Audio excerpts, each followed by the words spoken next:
This is a complete beginner guide to Twitter X in 2026. So first of all, make sure to install the application through your App Store.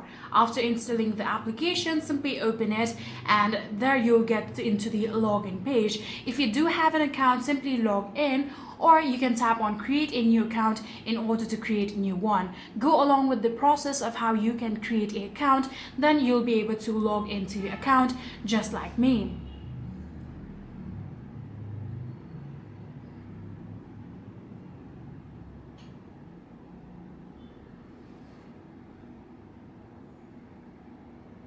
So after logging into the account, here you can see this is the homepage of Twitter. Here you'll get the option of For You. If you tap on the option of following, here all of the people that you have followed their posts will be shown here.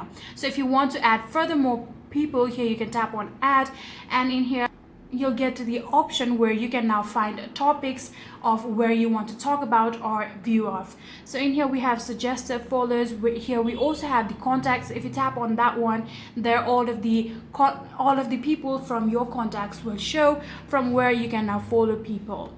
So in here, if you simply tap on the search icon right here, you'll be able to find all of the trending posts. So here we have a lot of more filters like trending, news, sports, and entertainment. You can find the things that you want to talk about or view of right here.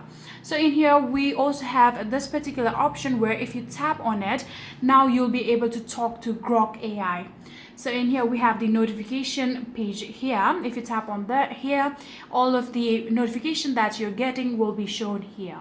In here you can see these are all the mentions where you can join the conversation. If you tap on this one, this is the chat box of your X.